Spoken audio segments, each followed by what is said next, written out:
in journalism, we say the devil is always in the detail. When you detail it to an individual like a Haile, do I really have economic independence?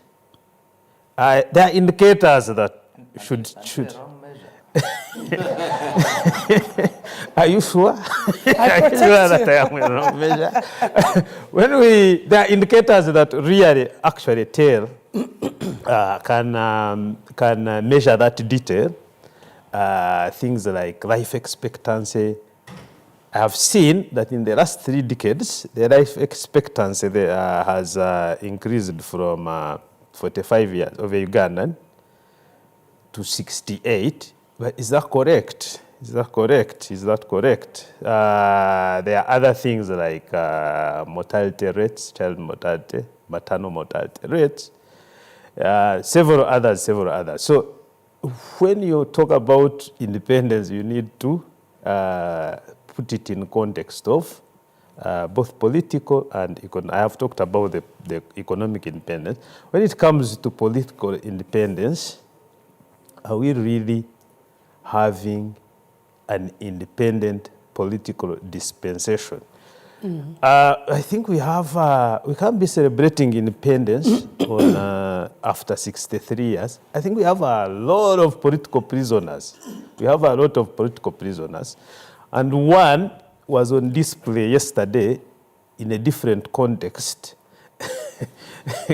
Kanofajil Mande was on different. He's been a political prisoner. I mean, he has been a political refugee for the last how many years? I think he left in 2002.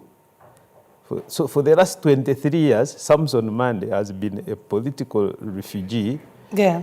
I mean, it is true that we have made both political and economic gains, but I would say we can actually do much better. And I cannot agree more with panelist Shiraka Wamala that in terms of having a distinct national identity, a distinct national identity that has both political and economic perspectives in terms of independence. I think we can do better on that front, yeah. All right, there is still room for improvement, to pull up our socks, right? Yes. Joseph, and it was intentional that I went by age, especially with regard to who knows more about who has existed closer to independence. Am I independent? When I'm being Sabiti, over the years and the readings, of course, none of us here was born by independence time, but we've read a bit of what happened, but we've also lived through the different years with the celebration, with the conversations that normally come through, and the aspirations of the Ugandans who were pushing this white man out, the ones who used to boss around and they decided to go. Do you think we still live up to those expectations 63 years later? I have a slightly different view from the rest of the panelists. I thought that the foundation of this conversation should be, are we actually independent? Yeah. First, let's even deal with the guys who bossed us around. These ones, the young boy we are describing, they bossed us and got tired. Did they give us independence, or they simply took a strategic withdrawal, went back to their capitals, and maintained their big brother watch over us? The big boys of world politics, the US, Britain, France, they still want to determine how you walk, how you bounce, how you cough. So I thought that was a very important context to look at this whole independence thing from. So 62 years later, if the country is enacting a law that the Western world doesn't agree with, then US aid puts in $6 million to fight the law against homosexuality in our independence. In our independence, ambassadors must drive to State House every day if they are not happy over something, or they want things done in a specific way, or the country is negotiating strategic investment projects. You see certain faces driving towards Plot 1, Uganda. They're not going there because they love our country, but so the interest of the Western world still hangs over us. And even in my many years of journalism, the one thing that I agreed with President Museveni was with him about was his stand against the Western bullies.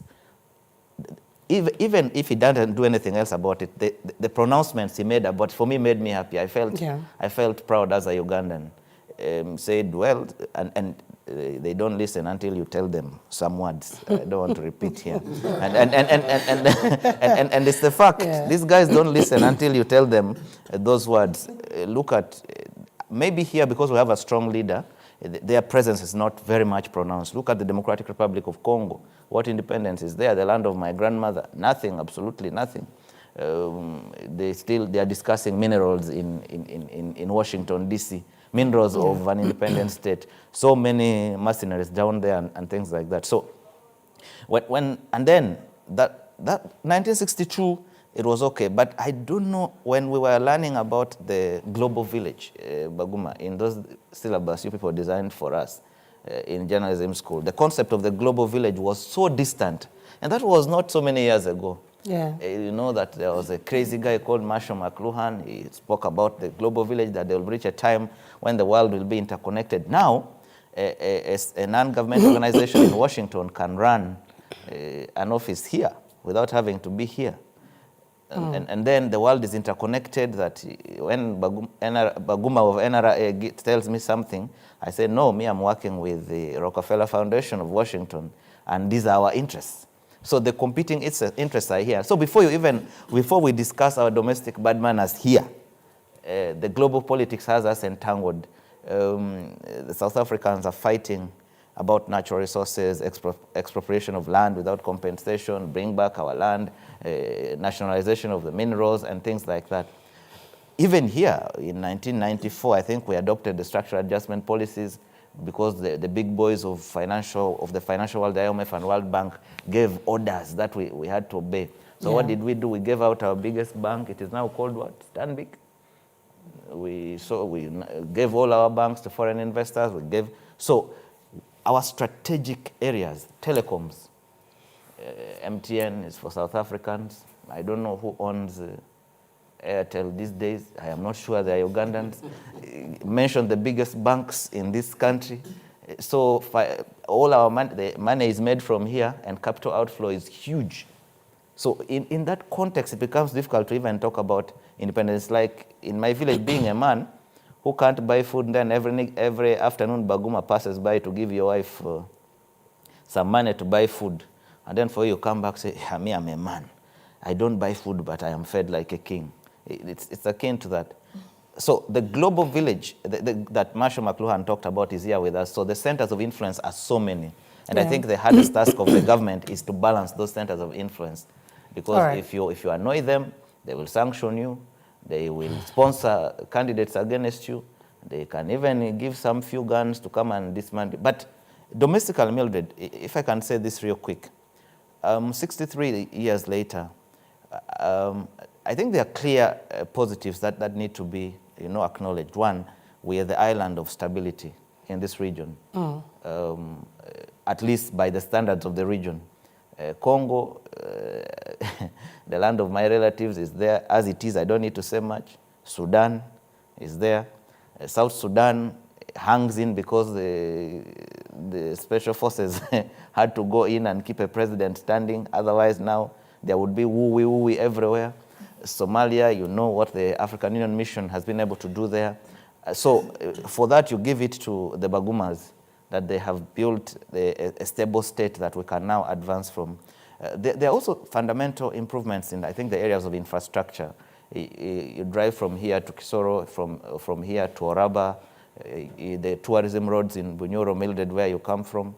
If you drive through the parks, the oil roads, but also the recent infrastructure that has come.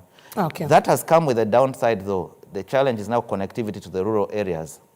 In 2025, the other day, kids from Zombo had come for a tour and they had to sleep on the road because the guys above had poured so much water and you couldn't pass through. So rural connectivity is very important, is still a challenge. There are rural areas which are still impassable. I think West Nile and Karamoja still have a lot of things to do. But also, I think now there's over-participation in politics. Yeah, everybody wants to be a member of parliament. Everyone. The other, it's a very unpopular debate. Because it's the most lucrative one. It's a very unpopular debate that the Honorable Semuju has sparked, but it's a conversation we need to have. That when you sit and see that my qualification is to be a councillor, why can't I be a councillor? Why is it that because I can carry bread and I can carry sugar and give around, I should also be a member of parliament? I think those are conversations we need to have. But also, I think we have failed. I agree with Sheila that our biggest worry is the concept of national cohesion. What defines us as Ugandans? There are simple things. If you go to Kenya, every Kenyan has either a bracelet with a Kenyan flag on it, or a cap, or a T-shirt. It's natural. They do it. To the point that even us, because my grandmother is from, may her soul rest in peace, my maternal grandmother is from Nyanza, therefore I have the Kenyan flag on my bracelet here in memory of her Kenyanness. That is how much people, you know. In Uganda now, we glorify tribal groupings. Fenga, this one. Abagundi. Fenga Abagundi, Fenga Abagundi, Fenga Abagundi. Then we have transferred the bad manners to business opportunities. What is your name? To hide it. Yes, give him the contract. What is yours? Okelo Bongomin. I first wait. You are who? To I say. And then we have transferred some of that bad manners to offices in giving jobs and giving opportunities and what. The generation of the Sheilas were really of the Bagumas, and that's why they're different. They will not relate with you based on your tribe. In their day-to-day lives. Yes, they will base with your individual capacities. So the national identity as Ugandans, and there's nothing that hurts me like walking to a police station or filling a document and there's a part there which asked for my tribe. That's very true. Yes. But anyway, I will hold you because those are some of the things I want us to discuss in the next segment on where do we need to better. We acknowledge that something has been done, but there is more to be done. I always say after good, you have better, but even after better, there is best. Probably even after best, there is excellent. Bestest. Or bestest, whatever Joseph wants to be able to. On this. And then the other thing is, I think Sheila's young boy deserves a gift. The children of the collaborators, the ones who collaborated with the Europeans when they were coming to strangle Asia, do you know what they have transformed into? They are the biggest landlords in this town. You go and ask, they say this land is for so and so. And when you go and read back in history, what did they do? They sold their country. But their children are here bossing, selling land expensively to us. They own all the land around here. And if you go back and trace how they acquired that property and wealth and influence, it was